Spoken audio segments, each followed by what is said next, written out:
பெண்களுக்கு மத்திய அரசு கொடுக்கக்கூடிய சலுகைகள் வந்து சொல்லிருந்தீங்க. சுய உதவிக்குழுவுக்கு என்ன எவ்வளவு அமௌண்ட் தராங்க அப்படின்றது. அது இல்லாம அவங்க தொழில் தொடங்குறதுக்கு எதுவும் தனிப்பட்ட முறையில் வந்து மத்திய அரசு கொடுக்குறாங்க. சார் இதுதான் சார் மிக முக்கியமான கேள்வி. பெண்களுக்கு வந்து முன்னெல்லாம் வந்து கணவர் வங்கி கணக்கு வச்சிருந்தா போதும், நம்ம வீட்டில் யாராவது பையன் வங்கி கணக்கு வச்சிருந்தா போதும்னு அந்த கிராம பகுதியில் மக்கள் எல்லாருமே நகர் பகுதியில் இருந்தாங்க. பாரத பிரதமர் வந்த உடனே இந்தியா முழுக்க இருக்க பெண்களுக்கு ஜன்தன் அக்கௌண்ட் வங்கி கணக்கை தொடங்கி 0 பேலன்ஸ் அக்கௌண்ட். முன்னெல்லாம் நம்ம ஒரு காலத்தில் பார்த்தீங்கன்னா கடந்த 10 வருடம் 5 வருடத்துக்கு முன்னாடி ஒரு 20 வருஷத்துக்கு முன்னாடிலாம் பார்த்தீங்கன்னா ஒரு வங்கியில் வங்கி கணக்கு தொடங்கணும்னா உங்களுக்கு வந்து மினிமம் பேலன்ஸ் 5000 ரூபா இல்லை 1000 ரூபா இல்லை 500 ரூபா இருக்கணும்னு இருந்தது. இப்போ பாரத பிரதமர் நரேந்திர மோடி அவங்க வந்து அனைத்து பெண்களுக்குமே வங்கி கணக்கு தொடங்க வேணும். வங்கி கணக்கு யாருக்கு இல்லையோ 0 பேலன்ஸில் கொண்டாந்தாங்க. இந்த 0 பேலன்ஸில் வங்கி கணக்கு தொடங்கப்படுவது நோக்கம் என்னன்னா, இந்த கொரோனா காலகட்டத்தில் கூட இக்கட்டான சூழ்நிலையில கூட அவங்களுக்கு வந்து 500 ரூபா அவங்களோட 3 தடவை அவங்களோட வங்கி கணக்கில் செலுத்தினாங்க. மேலும் பெண்களுக்கு ஒரு கல்வி, அவங்க பெண்களுக்கு வந்து சுயமாக தொழில் தொடங்குவதாக இருந்தாலும் இல்லை அவங்க சின்ன ஒரு பவுனோ 2 பவுனோ இல்லை ஏதாச்சும் ஒரு நகை வச்சுருந்தா கூட அந்த நகை பேங்க்கில் கொண்டு போய் வைக்கிறதுக்கு இந்த 0 பேலன்ஸ் ஜன்தன் அக்கௌண்ட் இருந்தாவே போதும். அவங்க வந்து அந்த பேங்க்ல கொண்டு போய் டெபாசிட் பண்ணலாம், பயன்படுத்திக்கலாம், வரவு செலவு எல்லாமே இது பண்ணிக்கலாம் சார். அதனால பெண்களுக்கு வந்து பாரத பிரதமர் வந்து இந்த ஜன்தன் அக்கௌண்ட் மூலிமா இன்னைக்கு கிட்டத்தட்ட பார்த்தீங்கன்னா தமிழகம் முழுக்க ஒரு 5 கோடி கணக்குகள் மேலே இருக்கும் சார். இதனால வந்து அதை மறுபடியும் ஈகேஒய்சி பண்ணுறதுக்கு அரசாங்கம் வந்து ஒவ்வொரு மாவட்டத்திலையும் லீட் பேங்க் மூலிமா அருகாமையில் உள்ள வங்கியின் மூலமா புதுப்பிக்கிறாங்க சார். சார் இப்போ இது மிக முக்கியமானது. பெண்களுக்கு வந்து முத்ரா கடன் திட்டத்தின் பெண்களுக்கு மட்டும் இல்லை, யார் தொழில் முனைவோர்களாக இருந்தாலும் இந்த முத்ரா கடன் திட்டம் வந்து மத்திய அரசாங்கம் அறிமுகப்படுத்தியுள்ளது. முதல்ல 50,000, 2 லட்சம், 10 லட்சம். உங்களுக்கு வந்து பாத்தீங்கன்னா முதல்ல 10 லட்சம் வரைக்கும் இருந்தது, இப்ப 20 லட்சமா அவங்க உயர்த்தி இருக்கிறாங்க. யார் வேணாலும் தொழில் முனைவோர்கள் அருகில் உள்ள பேங்குக்கு நீங்க இதுல மிக முக்கியமானது என்னன்னா, ஓப்பனா உங்கள்கிட்ட சொல்லணும்னா நீங்க ஜாதகத்தை கூட நீங்க எப்படி வேணாலும் திருப்பி எழுதிடலாம். இந்த முத்ரா கடன் எந்த கடன் போறதா இருந்தாலும் இந்த சிபில் ஸ்கோர்னு ஒன்று சொல்லுவாங்க. அது எதுக்குன்னா ஒரு தனி மனிதனோட ஒழுக்கம். தனி மனிதன் வேற எங்கேயாச்சும் கடன் வாங்கி இருக்கிறானா இல்ல வேற எங்கேயாச்சும் வரவு செலவு வச்சுட்டு கட்டாத இருக்கிறாங்களான்னு தெரிஞ்சுக்கிறது தான் உங்களுடைய பேன் கார்டும் பேன் நம்பரையும் உங்களுடைய பேங்க் அக்கௌண்ட்டையும் லிங்க் பண்ணது தான் இந்த சிபில் ஸ்கோர்ல வரும். நீங்க வந்து ஒரு சின்னதா ஒரு பொருள் வாங்கியிருந்தாலும் சரி, கிரைண்டர், மிக்சி, ஃப்ரிட்ஜு, வீட்டுக்கு ஒரு சின்ன பொருள் வாங்கியிருந்தா கூட நீங்க 1 கோடி ரூபாய்க்கு கடன் வாங்க போறதா இருந்தாலும் சரி, இந்த சிபில் ஸ்கோர்ல நீங்க ஆரம்பத்துல இருந்து கிரைண்டர், மிக்சி வாங்கினதுல இருந்து நீங்க அடுத்தது பெரிய நிறுவனம் தொழில் தொடங்குவதற்கு வரைக்கும் நீங்க என்ன கடன் வாங்கினீங்களோ அதுல தெரிய வரும்.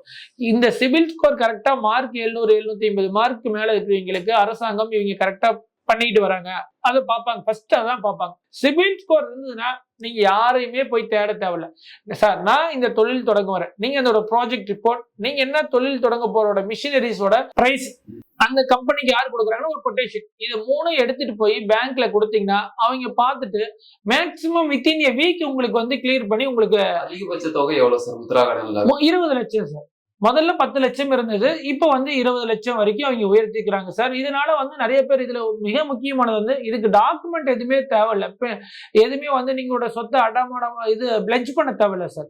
இது வந்து உங்களுக்கு நேரடியாக வழங்கிட்டு வராங்க சார். இதுக்கான நிபந்தனைகள் என்ன சார்? இது தகுதி இருக்கா பெண்களுக்கு? ஏன்னா இங்க தமிழகத்துல ஒரு மாதம் பெண்களுக்கு 1000 ரூபாய் கொடுக்கறதுக்கு பல்வேறு கட்டுப்பாடு நிபந்தனைகள் எல்லாம் கொண்டு வந்தாங்க. அது போல இங்க கடன் வாங்குறதுக்கு கட்டுப்பாடு இருக்கா சார்? கடன் வாங்குவதற்கு நிபந்தனைகள் எதுவும் இல்லை. முதல்ல சொன்ன மாதிரி உங்களுடைய சிபில் ஸ்கோர் தான் முக்கியம்.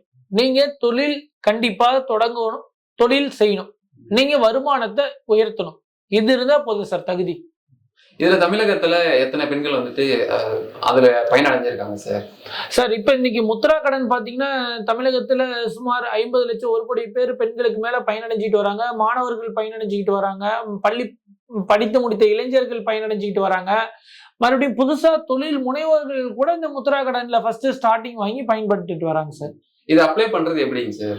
சார் நீங்க இது எதுவுமே கஷ்டம் இல்லை சார். நமக்கு என்னன்னா இதுக்கு யார்ட்டையோ போகணும், புரோக்கரை பார்க்கணும், இல்லை பேங்க்ல யாராவது தெரிஞ்சவங்க இருக்கணும், இல்லை யாரையாச்சும் கட்சிக்காரங்களை, இதெல்லாம் ஒண்ணுமே இல்லை சார். நீங்க எந்த பேங்க்ல வரவு செலவு வச்சுக்கிறீங்களோ அந்த பேங்க்ல வரவு செலவுக்கு அந்த மேனேஜர்கிட்ட நீங்க போய் ஒரு காலையில நேரம் அவர் கொஞ்சம் பிஸியா இருப்பாரு, நீங்க ஒரு மதிய நேரத்துல போய் சார் நான் இது மாதிரி ஒரு சின்ன தொழில் முத்ரா கடன்ல தொடங்குறேன், எனக்கு நான் இந்த கடன் வாங்குவதற்கு எனக்கு இவ்வளவு மிஷின் வாங்குறதுக்கு இவ்வளவு காஸ்ட் ஆகுது சார், இந்த ப்ராஜெக்ட் ரிப்போர்ட் கூட தேவையில்லை, நீங்க ஒரு வெள்ளை பேப்பர்ல சாதாரணமா சார் எனக்கு மிஷின் வாங்குறதுக்கு ஒரு 50,000 ரூபா 1,00,000 ரூபா ஆகும் சார், எனக்கு வந்து இதுக்கு மெட்டீரியல் வாங்குறதுக்கு ஒரு 50,000 ரூபா ஆகும் சார், எனக்கு வந்து ரன்னிங் கேபிட்டல் எனக்கு ஒரு 25,000 ஆகும் சார், இப்படி ஒரு வெள்ளை பேப்பர் எழுதி சார் எனக்கு இதுல வந்து கிட்டத்தட்ட ஒரு 4 லட்சம் 3 லட்சம் வருது சார், எனக்கு இதுல நான் தொழில் பண்ணணும்னா எனக்கு மாசம் வந்து ஒரு 25,000 ரூபாய் வரும் சார், நான் பேங்குக்கு ஒரு 3,000 ரூபாய் நான் வட்டி கட்டுவேன் சார், எனக்கு இதை பார்த்து எனக்கு தொழில் தொடங்குற இடத்த நீங்க நேர்ல வந்து பாருங்க, நான் ஏற்கனவே எனக்கு தொழில் பண்ண அனுபவம் இருக்குது, நான் ஏற்கனவே ஒரு இடத்துல வேலை செஞ்சுக்கிட்டு இருந்தேன், இல்ல நான் தொழில் தொடங்கிட்டு இருக்கிறேன், நீங்க நேர்ல என்னை வந்து பாருங்கன்னு சொல்லலாம். ஏன்னா நம்ம தொழில் தொடங்கும் போது புதுசா யாரும் போய் உடனே தொழில் தொடங்க மாட்டோம். ஏற்கனவே ஏதாச்சும் ஒரு திட்ட வேலை செஞ்சுட்டு இருந்திருப்போம், ஒரு அனுபவம் வந்திருக்கும், அதோட எக்ஸ்பீரியன்ஸ் வந்திருக்கும், நாம சுயமா தொடங்கணும்னு முன்ன வருவோம். அதை மேனேஜரை ஒரு தடவை நீங்க சார் எனக்கு ஒரு ரெக்வஸ்ட் பண்ணி அவர்கிட்ட போய் சார் நாங்க இப்படி பண்ணிட்டு இருக்கிறோம், நீங்க என்னுடைய இடத்த வந்து பாருங்க, உங்களுக்கு பிடிச்சிருந்தா எனக்கு பண்ணுங்க, நீங்க பண்ணா நான் கொஞ்சம் என் வாழ்க்கையில முன்னேறதுக்கு எனக்கு இது பண்ணுங்கன்னு சொன்னீங்கன்னா போதும். ஏன்னா அவருக்கு வந்து ஒரு கான்பிடென்ட் வரணும். உங்களுக்கு கடன் கொடுக்க சொல்லி அரசாங்கம் ஏன் சொல்றாங்கன்னா, நீங்களும் சுதேசி மாதிரி உள்நாட்டுல உற்பத்தி பண்றீங்க, தொழில தொடங்குறீங்க, நீங்க வந்து வாழ்க்கையில முன்னேற போறீங்க. அதுக்குதான் அரசாங்கம் வந்து நீங்க யாரையுமே தேட தேவையில்ல, நீங்க நேரடியா உங்க பேங்க் மேனேஜரை போய் பாத்தீங்கன்னா எங்க வங்கி கணக்கு இருக்கிற போதுங்க சார். மிக முக்கியமான பெண்களுக்கு பாரத பிரதமர் உஜ்வாலா திட்டத்தின் அனைவருக்கும் எரிவாயு அடுப்பு கொடுத்த திட்டம் தான் மிக முக்கியம். ஏன் இதை சொல்லுகிறோம் என்றால், கிட்டத்தட்ட இன்னைக்கு இந்தியா முழுக்க ஒரு 10 கோடி பெண்கள் இந்த உஜ்வாலா திட்டத்துல பயனடைந்திருந்தாலும், இப்ப மறுபடியும் பாரத பிரதமர் இந்தியா முழுக்க 25 லட்சம் பெண்களுக்கு இந்த உஜ்வாலா திட்டத்துல இணைவதற்கு விண்ணப்பம் வந்து பெறப்படுகிறது. இதில் குறிப்பாக இந்த கிராமப்புறத்தில் இருக்கிற பெண்களுக்கு இந்த உஜ்வாலா சிலிண்டர் மூலியமா மிக முக்கியம். இன்னைக்கோட சிலிண்டரோட ரேட் வந்து 850 ரூபா டு 900 ரூபா இருந்தாலும், இன்னைக்கு நீங்க எவ்வளவு பேமெண்ட் பண்றீங்களோ அதுல வந்து 340 ரூபா, அந்த 50 ரூபாய் எதுக்கு சொல்றேன்னா, அந்த டிரான்ஸ்போர்டேஷன் ஏதாச்சும் போடுறவங்களுக்கு இது பண்ணுவாங்க, அந்த சிலிண்டருக்கு 340 ரூபாய் நேரடியா உங்களுடைய வங்கி கணக்குக்கு வந்துருது. ஒரு சிலிண்டரோட ரேட்டு பாத்தீங்கன்னா இன்னைக்கு வந்து ஒரு 498 ரூபா 500 ரூபாய்க்குள்ளார தான் ஒரு சிலிண்டரோட ரேட்டே வருது. இது மாதிரி வந்து இன்னைக்கு கூட பாத்தீங்கன்னா இந்த தமிழக அரசு சொன்னாங்க, இந்த ஆட்சிக்கு வந்து தமிழகத்துல நாங்க வந்து ஒரு சிலிண்டருக்கு 100 ரூபாய் குறைப்போம். ஆனா இன்னைக்கு இந்த உஜ்வாலா சிலிண்டர் இருக்கிறதுக்கு பாரத பிரதமர் ஒவ்வொரு தரையும் சிலிண்டர் வாங்கும் போது அவங்க 340 ரூபாய் கொடுக்குறாங்க. ஆனா இது வந்து மக்களுக்கும் பெண்களுக்கும் நம்ம விழிப்புணர்வு இப்ப வருங்காலங்கள் ஆயிட்டு இருக்குது. நிறைய பேர் எங்களுக்கு என்னன்னா வந்து சிலிண்டர் இல்லாதவங்க புதுசா பதிவு செஞ்சுட்டு வராங்க. இந்த காணொலி மூலமா பாக்குறீங்களோ, யார் உங்களுக்கு வந்து சிலிண்டர் இல்ல உங்க ரேஷன் கார்டுல பதிவே பண்ணாது இருக்காங்கன்னா, நீங்க இருக்கிற ஹெச்பியோ இண்டன் கேஸோ நீங்க போய் உடனே பதிவு செய்துங்க.